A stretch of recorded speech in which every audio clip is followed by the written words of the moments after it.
พี่น้องเนาะเปิดภาพเปิดคลิปมาหาทางกันทางสาวจังก็ลืมเลยสตีพี่น้องมายังอันนี้คือกองก้นกรอบอยู่บัดนี่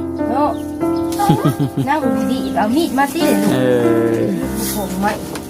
หากันมาหาน้ำไม้บ่เบิ้งน้ำไม้ยันนี่ไปทั้งคืนนั่นกุ๊กเดียแท้อันน้อยพตกไหมเอาสบายดีได้ลูกนั่งดีสบายดีนั่งดีบอสสบายดีเพราะว่าตอนป้าเมย์ป้ามานั่งใส่พูดกันที่ทำไมเนาะมื้อนี้ก็ถือว่าเข้ามาเยี่ยมอีกผู้ก็นี่ว่าสิไปเลาะเบิ่งบนที่ว่าไปหาน้ำไม้ได้ป่ะฉันไกลเถอะบ่น้าหนิห่วยอยู่เธอนี่ทางกันเคยขี่รถจักรมานี่เถอะเนาะมากับพ่อเราอยู่หันเกินว่าพ่ออยู่หันเดี๋ยวชีถ่ายคลิปให้กับFCได้เบิ่งเลยไปคนเดียวปากับลูกมาแหละมาก่อนลูกอย่างนั้นมาก่อนมาปะแม่เลยไปกับเป็นผู้กกนี่บ่ผู้ที่ไปโรงเรียนน่ะไปโรงเรียนคนอย่างนั้นมันมาก่อนอยากกินหน้านะมาก่อนปะเลยนะเนาะปะแม่เลยนะคือน้ำไปหิวกระตาช่วยแม่บ่ฮะบ่เท่าเลยคนชื่อพายุเท่าผู้ใดบอกมื้อนี้พายุป้าเดียวถ้าพายุมื้อนี้ไปโรงเรียนบ่มื้อนี้ไปโรงเรียนย่างไปบ่ไกลแต่บ่อันจ้ะที่โรงเรียนไปกับหมู่บ่เรือคนเดียวบ่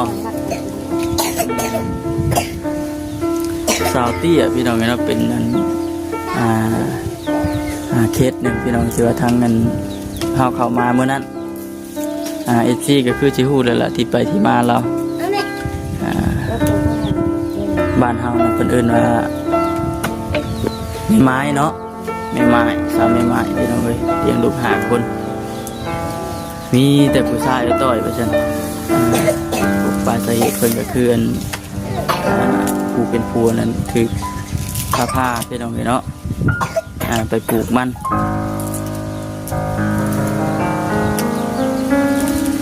ก็ยังบ่ทันฮอดขวบซั่นดอกอีกจักหน่อยนี่ได้เนาะเดี๋ยวสิเฮ็ดจังได๋บัดนี้สิแกงหน่อไม้นี่บ่กินเที่ยงคือหามานี่มันโมเมนต์เฉพาะแต่ลูกๆแล้วที่เราคุ้มเบิดได้เนาะ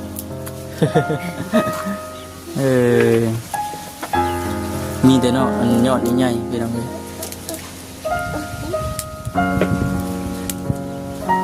เมื่อวานเนี่ยเห็นเงินไปขุดกระปูเมื่อวานช่วงใดแบบให้ลูกนอนก่อนบ่ลูกนอนแล้วไปลูกผู้น้อยนี่นอนก่อนอันนี้ก็เอาเพิ่นนอนเลยไปหาหน่อไม้เอาง่ายๆก็คือกันหาช่วงว่างๆเนาะช่วงลูกนอนถึงจะได้ไปเป็นลูกยังบ่นอนบ่หัวไปทางไหนบ่ได้ได้พี่น้องเลยเนาะต้องไปนอนก่อนเช่นว่าวันเท่าไหร่บัดพวกนี้ได้เอาปุ๊บเดียวบ่พี่น้องจะวันไปโรงเรียนวันเช้าวันที่เป็นเช้าอาศัยแต่วันเสาร์กับวันอาทิตย์เท่านั้น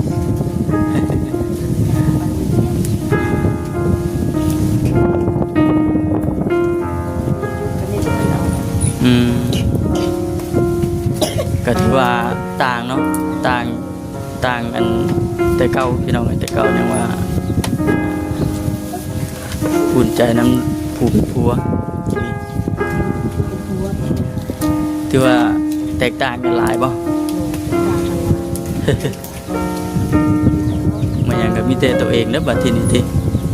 ตะกี้ยังว่ามีเสาหลักพี่น้องบัดที่นี่ขาดเสาหลักครอบครัวไปเลยก็ต่างเก่าต่างหลายมันยังก็ มีแต่ตัวเองประเทศนี้ สามลูกใหญ่ก็หัวคือสิโดนเติบอยู่ดอกเบิ่งนี่ก็ได้เนาะ อดทนสู่ทนไปแล้วจังได้จ้ะบุกบืนไป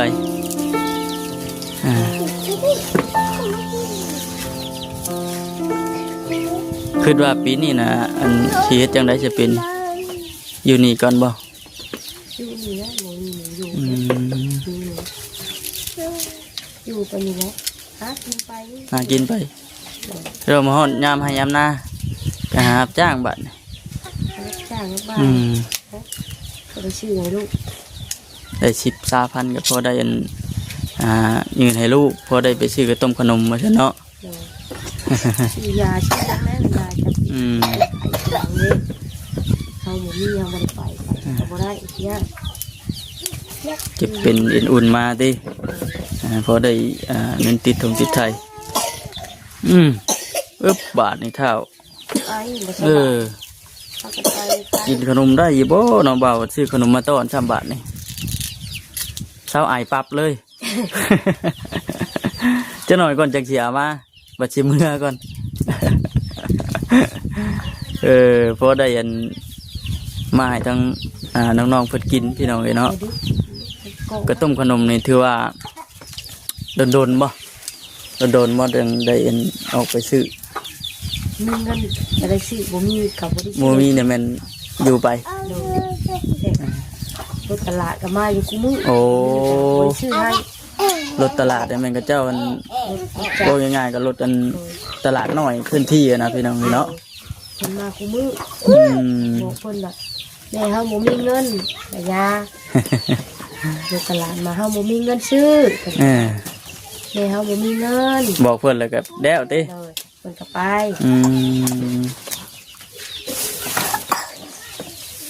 มาเยี่ยมมาถามไทยเบิ่งนี่แหละมาเยี่ยมเบิ่งบอกคำก็ได้พี่น้องเลยเนาะเป็นในว่าซั่นถือว่าแนวมันจำเป็นที่สุดในปัจจุบันนี้นะแม่นยังก็สำหรับตัวเจ้าเองคิดว่าหมูอยู่หมูเช่าอยู่แล้วหลักๆเลยคืออันบนชดบนเช่านี่ครับอยู่แล้วแม่ยังมีหมูอยู่เด้เอาสมมติว่าทีทางได้เจ้ะพอมีอยู่บ่เฉพาะอยู่หมูแม่ปั่นให้ปุ๊กปุกเฉพาะหมูอยู่หมูอยู่เฮ็ดตูบกระต๊อบอยู่หน้าตะกร้าสุดบ่มีเพราะว่าไอแข่งกันบัดเพราะว่า1มานี่จะครอบครัวเรานี่จะพี่น้องหลายเนาะหลายคนบ่หลายคนได้แต่เฉพาะปุ๊กตูบเน็บหน้ายังไงบ่มีแบ่งให้อันเฉพาะแต่บนปุ๊กเพื่อนคือแต่ละคนละคนเนี่ยแม่นอาศัยน้ำลูกน้ำผัวเท่านั้นลูกผัวมีให้มีหน้าก็ไปเฮ็ดน้ำเพิ่นกี่แล้วก็ไปอยู่น้ำผัวตะกี้ก็ไปอยู่น้ำผัวไปปลูกมันปลูกหยังใช่แต่ว่าให้หน้าตะกร้าบ่ได้มีบ่อยู่พุ่นเฮ็ดอยู่บ่สิได้อาศัยไปเฮ็ดไปซั่นนั่นเนาะคือยาเป็นกาเสียแล้วเด็กน้อยเลยมาอยู่ที่เพื่อนซ่านตะกี้ก็มีอยู่ไปอยู่พุ่นก็หานะพี่น้องเนาะแต่ว่าพอหลังจากปัวเสียแล้วก็เพิ่นก็มาเทศในวัดหลังจากที่ว่าทั้งผัวเราเสียไปก็มากเคนลงไปให้วัดโดยเพราะว่าขายมีแห้งเป็นแล้ว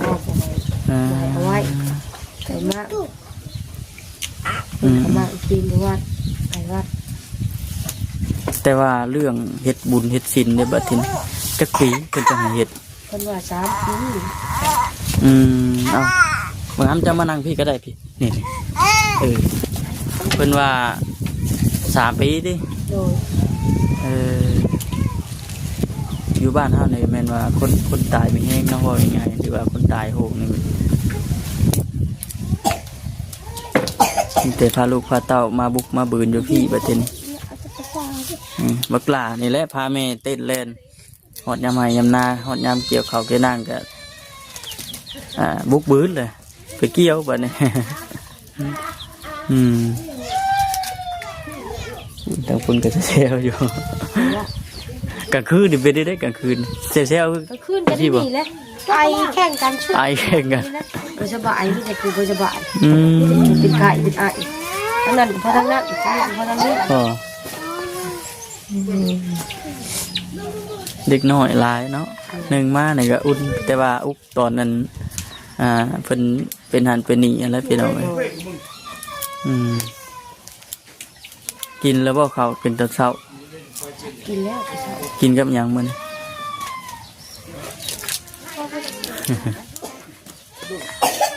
แต่ว่ากลางคืนกลางค่ำกลางคืนนี่แม่นอยู่นี่บ่ โดนนอนอยู่ จะนอนอยู่นี้กับลูกบ่ โดน พ่ ใหญ่ก็นอนอยู่นี้ เอาทางพ่อใหญ่เพิ่นนั่นบ่ ตัวใหญ่ก็นอนที่เรือนลูกเช้าไปกรุงเทพ อันนี้เนี่ยคือบอนเทียงเก่าเพิ่น โดย ก็ได้มาเพิ่งผ้าอาศัยนี่ก่อนพี่ชันติ โดย มีแต่ว่าภาวนาแหละพี่น้องเนาะภาวนาให้มีทางผู้หลักผู้ใหญ่เพิ่นเห็นแล้วก็สดซอยนั่นแหละพี่น้องเนาะสำหรับทางนั้นบอกคำแล้วก็ทีมงานเข้ามาถามไทยเบิ่งตัวจริงนี่ก็ถือว่าโอ้เปิดตาสงสารพอสมควรอยู่อันนี้คือเฉพาะยามนี่ซื่อๆเลยพี่น้องเนาะ บัดยามให้ยามหน้าก็สิอุกอีกเรื่องบนอยู่บนเช้าเพิ่น น้ำนาก็ที่เรียกว่า ฝน ตกเป็น หัวบ่ หัวอยู่ก็เป็นหัวทั้งนั้นคือพระทั้งนั้น พระอีก นี่พระเอามาเบิด ถึกปึงอยู่เนาะ พระเอามาพระเอามาหมด พยายามหนีไปอยู่ได้บนมาตก ยามนี่นะพอได้ส้นจะซื้อดิยาม เวลาฝนตกอะบุญเกียกพระทั้งนั้นทั้งนี้ ตะเคียนฮุบไปอยู่เจใดได้ดิเนาะมีแต่ว่าอดทนอยู่ไปก่อนจนว่ามีข่าวดีเข้ามาโอ้คือสิโล่งใจแล้วเนาะเราเนาะ แต่ว่าเพิ่นบนที่ว่าเพิ่นปันให้อยู่บนนั้น ใช่ ที่ว่าทางแม่จะปันให้ ขึ้นแล้วแถวทงของ เนาะอยู่ทางเทิงพุ่น โดย ไกลแต่บ่จากนี้ไป ก็ว่าใกล้ๆจะมากขึ้นไปนี่แหละ อยู่แถวทางนั้น เดียวนะ แถวเพื่อนเพิ่น เพื่อน บ่ เป็นน้อง แล้วว่าพอได้ปลุกกระต๊อบอยู่ แต่ว่าเรื่องข่าวเรื่องน้ำเด้ เขาเรื่องนั่งกับแต่ว่าน้องโบราณบ่าวนั้น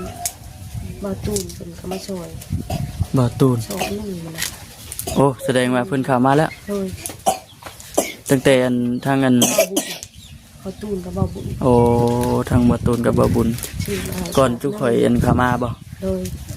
บางเดือนก่อนนี่ เดือนก่อนอีก โดยเดือนนั้นกินนี่นะวางอันนั้นนี่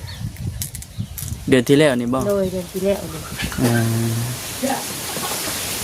แบบว่ามีทางผู้ใหญ่เป็นซอยบ่ โดยเอาส่งเรื่องไข่แล้ว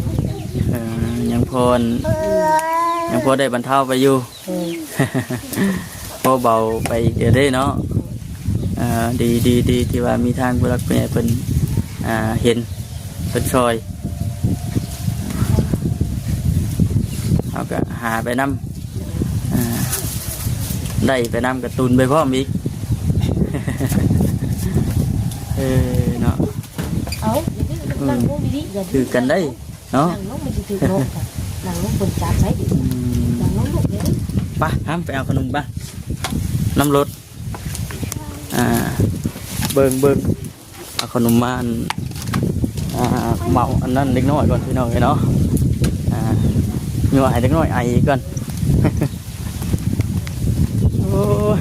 ย เย็นคักเป็นอย่างเนาะมันลุกคักที่นั่งอยู่แบบนี้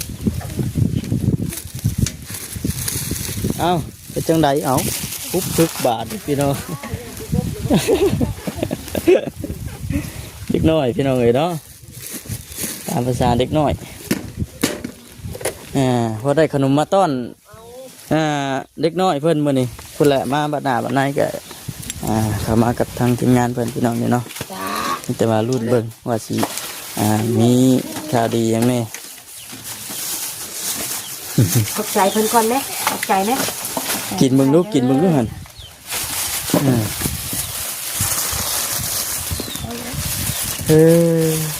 มีแต่บักทึกจำพี่น้องเลยเนาะพอแห้งบัดใหญ่มาเนี่ย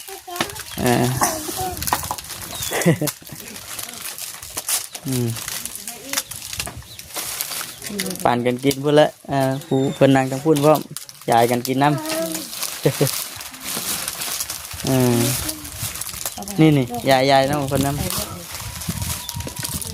คนนั่งทั้งพูดพร้อมเลย เด้อเอื้อน้ำเด้ออ้าวเนาะนั่นแหละพี่น้องเนาะแวะมาเยี่ยมมายามเบิ่งฮะ ว่าที่เพิ่นซื้อมาเพิ่นอันเอามาให้ยายกันเดี๋ยวนี้นะเดี๋ยวซ้อมาเบิ่งตอนว่าจิตเป็นข่าวมารอบแรง โดยเขามาลงเลย เสร็จถามเพิ่นอยู่เมื่อวานเนี่ยเป็นจังไดเราอยู่บ่ว่าจัง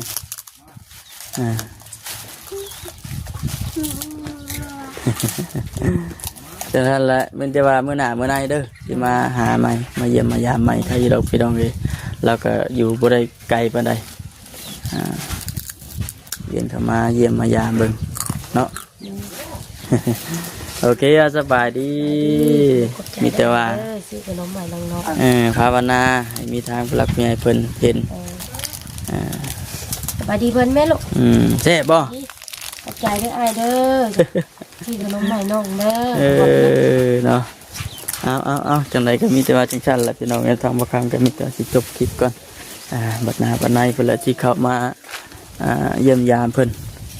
นี่มันอยู่บนชดเพิ่นก็เด้อบัดเฮาอยู่ทางในพุ่นบัดแนมเห็นกึ่งปึ้งอยู่พี่น้องเอ้ยออกมานอกที่บัดคือแบบนึง ไปพี่น้องจังไดก็ฝากติดตามเบิ่งเป็นกำลังใจให้ในเด้อพี่น้องเด้อเนาะ